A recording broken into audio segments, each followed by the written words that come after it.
at the school where I went to was a Church of England school, and I was forced to go to the Sunday school church on a Sunday service. And so I used to cry all the time as a kid, because I wanted to be with my mum and dad. But one day, we went to the service at the Methodist church, and they sang this wonderful song. "Oh Jesus, I have promised to serve you to the end.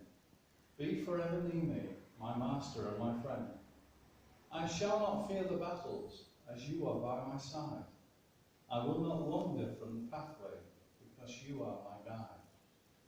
Now, I had a real heart then to pray for people, and every night I used to go to bed and I used to pray for old people and any friends and things like that. But I was also bullied a heck of a lot in them days. It was a very rough area where we lived. Many of the families were stealing and burgling places. Many of my friends' parents were in jail, but I was bullied all the time for going to the Boys Brigade.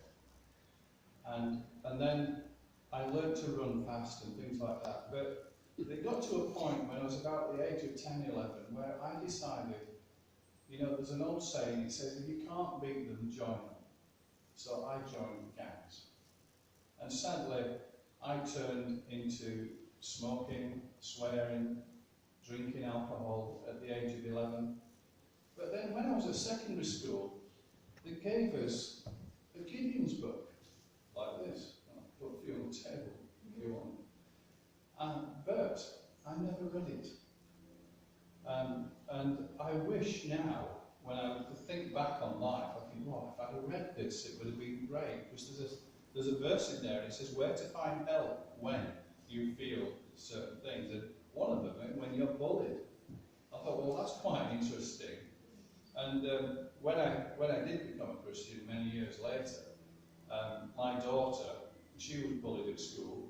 And so I remember reading what Jesus said about what we need to do with those who are enemies, bless them, love them, and bring them in. So she was being bullied. I said, oh, invite her for Sunday lunch. And she did. She invited her, and they became very good friends. But she never came, but they became friends. It's quite interesting. But anyway, further on in life, as I was a young man,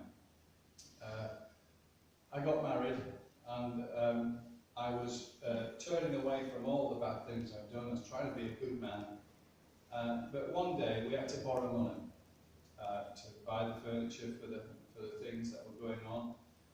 My ex-wife, she was encouraging me to borrow more money, and I got into massive debts. But at the place where I worked, they gave me a good job. And we managed to buy the house from the council. In them days, in the 1980s, it was quite a cheap house. It's not like down here where they're very expensive. But it was £8,500 in them days. But my debts became 3 times more than that, £24,500 over the first 2 years, because I was made redundant at the mill, and I was so depressed. I couldn't get a job for over 18 months. And it was very difficult. So I was borrowing more money just to pay more debts. And I started doing very bad things, falling back into my old ways as a teenager in the gangs where we were stealing, lying, thieving, whatever we could.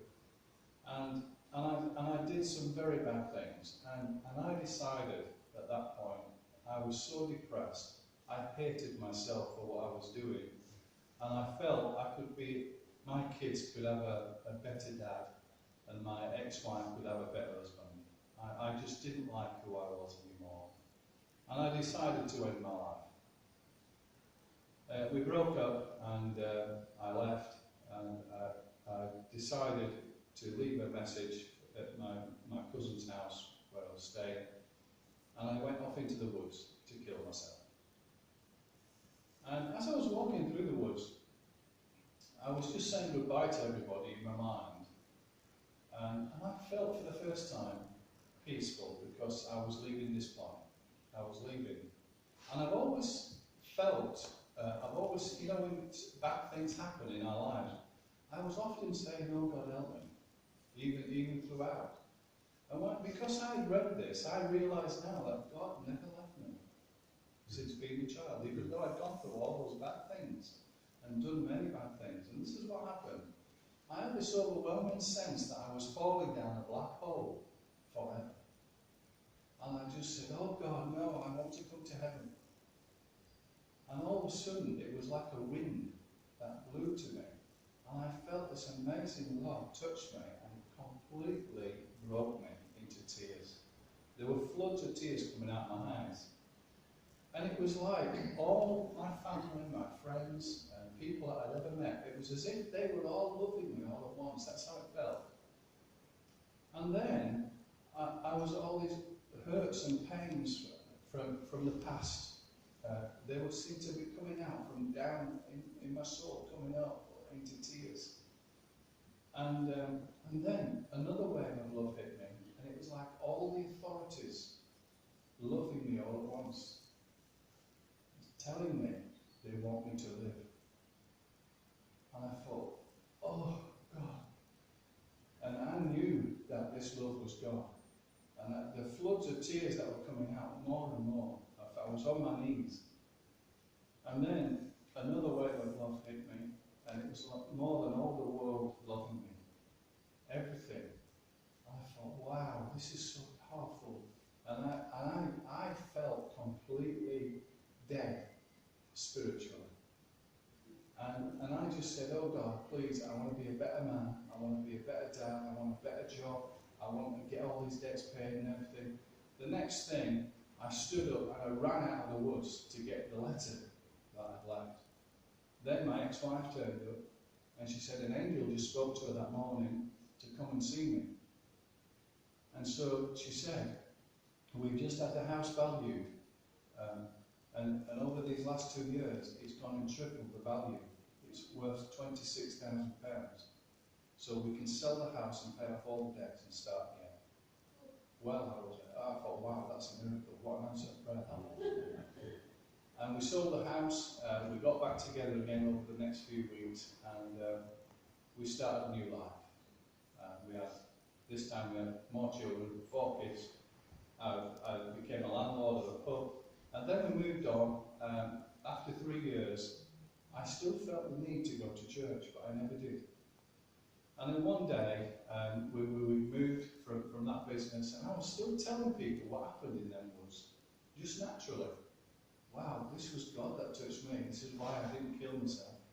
Anyway, one day, I was trying to help a few of the guys around the street where we lived, and I was selling a bit of cannabis to help them, and help myself as well, because I was smoking 60 cigarettes a day.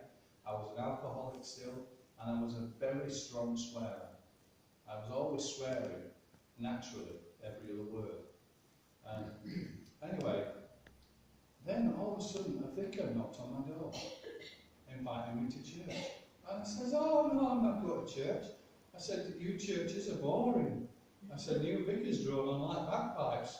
And he started laughing. And he said, "Oh, come and try it, it's very modern." I said, "Go on then, I will," because I just needed to try and get rid of it quick before anybody came for any drugs or anything.